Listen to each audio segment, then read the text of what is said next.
एक लेजिस्लेशन लेके आएंगे। दूसरा जी, मैं ये जो फैटफ की सारी लेजिस्लेशन और ये जो कहानी चली है,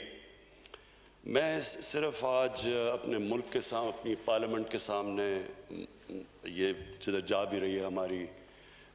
ये देख भी जो रहे हैं पाकिस्तान में लोग, देखें जी, फैटफ का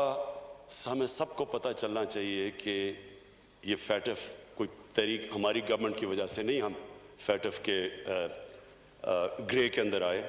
ग्रे लिस्ट के अंदर, ये हमें विरासत में मिला, इनहेरिट किया हमने। और सबको ये भी पता होना चाहिए कि इसकी ब्लैक लिस्टिंग का मतलब ये कि पाकिस्तान के ऊपर सैंक्शंस लग जाती है, हमारी फाइनेंस, हम बाहर के फाइनेंसेस से मुल्क कट ऑफ हो जाता है। और वो मुल्क जो पहले मुश्किल हालात में था और जिसका सबसे बड़ा प्रॉब्लम फॉरेन एक्सचेंज रिजर्व्स थे, फॉरेन एक्सचेंज रिजर्व्स जब आप उस सतह पे हो जो हमारे थे आज से 2 साल पहले, उसका मतलब ये कि सारा प्रेशर पड़ता है करेंसी के ऊपर, रुपए के ऊपर। और हम सब जानते हैं कि जैसे जैसे रुपया गिरता है, सारी इंपोर्ट्स महंगी होनी शुरू हो जाती हैं, जिसके अंदर तेल, जिसके अंदर तेल की वजह से बिजली, जितनी भी इंपोर्ट्स हमें चाहिए होती हैं हमारी इनपुट्स इंडस्ट्री के लिए, यानी सारी चीज़ें, जब पेट्रोल, डीजल, बिजली, ये जब सब महंगी होती है, ट्रांसपोर्ट महंगी, तो आखिर में महंगाई से गुर्बत बढ़ती है। तो एक कौम निकल रही है, और अल्लाह का शुक्र है, अल्लाह का लाख लाख शुक्र है कि जिस तरह कोविड में से पाकिस्तान निकला, कोई ये उम्मीद नहीं रख रहा था कि इस तरह हम निकलेंगे, क्योंकि सबको खौफ था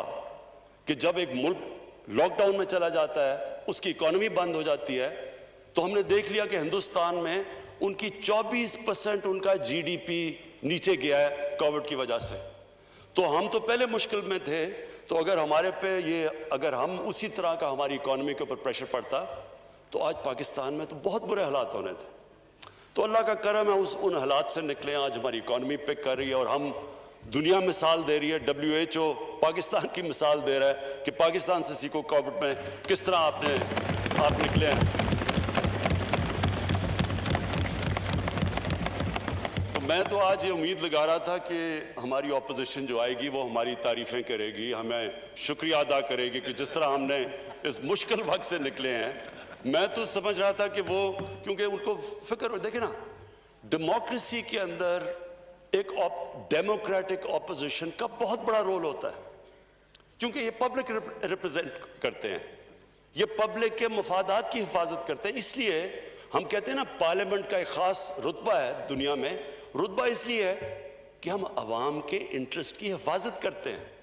इसलिए हमारे पास हमें एक स्टेटस मिलता है, इसलिए हमारे कई जगह हमें VIPs की तरह ट्रीट करते हैं, क्योंकि लोग समझते हैं हम उनके इंटरेस्ट को प्रोटेक्ट करते हैं। तो ये जो जिस तरह पाकिस्तान निकला है, और अगर वर्ल्ड हेल्थ ऑर्गेनाइजेशन कह रही है दुनिया को कि पाकिस्तान से सीखो, जिस तरह पाकिस्तान निकला है कि हमने अपने लोगों को भी बचा लिया। अल्लाह का शुक्र है, हिंदुस्तान से आप देखें तो उनके तो केसेस अभी ऊपर जा रहे हैं, तो हमने तो हमारे तो केसेस भी हमारे कंट्रोल हो गए। अल्लाह का शुक्र है कि आज पाकिस्तान के अंदर हमारे अस्पताल प्रेशर में नहीं है, केसेस भी नीचे जा रहे हैं, और हमने अपनी इकॉनमी भी बचा ली। लेकिन मैंने आज ऑपोजिशन का जब रवैया देखा, तो मुझे जो मेरे दिल में खदशा था, जो मेरे इनके ऊपर मेरे व्यूज़ हैं, सब ऑपोजिशन पे नहीं, इनके जो लीडर्स हैं, वो कंफर्म हो गए। आज वो कंफर्म तब भी हो गए जिस तरह इन्होंने फैटफ की लेजिस्लेशन को अप्रोच किया, क्योंकि फैटफ का ब्लैक लिस्ट में जाना मतलब इकोनॉमिक सैंक्शंस, उसका मतलब कि हमारी इकॉनमी क्रैश करना,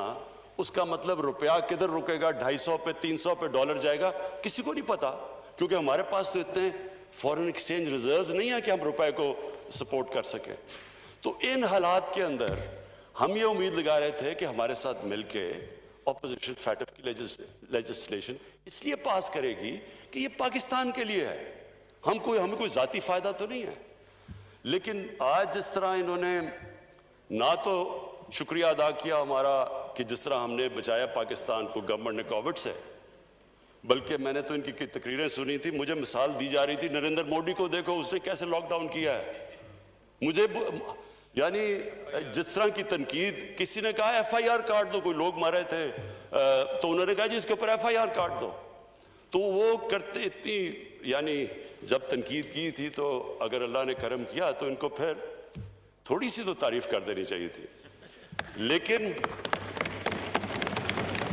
लेकिन जो आज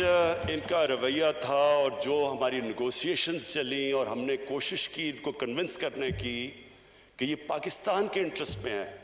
ये फैटफ के हमारे ग्रे लिस्ट से निकलना और कहीं खुदा ना खास्ता ब्लैक लिस्ट में जाना, ये तो पाकिस्तान का इशू है। लेकिन जो भी नेगोशिएट कर रहे थे, जो इन्होंने जिस तरह की नेगोशिएशन की, मेरी एक कन्विक्शन है कि इनके लीडर्स का इंटरेस्ट और पाकिस्तान का इंटरेस्ट अपोज्ड है। जो पाकिस्तान की बेहतरी है उसके ऊपर इनका कोई फिक्र नहीं। इनको अपने जाती इंटरेस्ट को प्रोटेक्ट करने के लिए इन्होंने हर किस्म की हमें ब्लैकमेल करने की कोशिश की। यानी इन्होंने समझा कि जी इतना खौफजदा होंगे कि कहीं ब्लैक लिस्ट ना हो जाए। इन्होंने 38 शिकें थी जो हैं नैब के कानून में, उसमें से 34 में इन्होंने अमेंडमेंट्स का हमारे सामने रख दी। यानी 34 नैब के एक्ट में अमेंडमेंट्स का मतलब कि नैब को दफन कर दो। सो इन्होंने इस्तेमाल किया फैटफ को अपने जो करप्शन के केसेस थे वो बचाने के लिए, और कोई फिक्र नहीं कि अगर मुल्क ब्लैक लिस्ट में चला जाता तो क्या होता है। और इन्होंने लास्ट मिनट तक कोशिश की, फिर जब इन्होंने देखा हम ब्लैकमेल नहीं हो रहा, फिर भी एंड में जाके फंस गए मनी लॉन्ड्रिंग के ऊपर।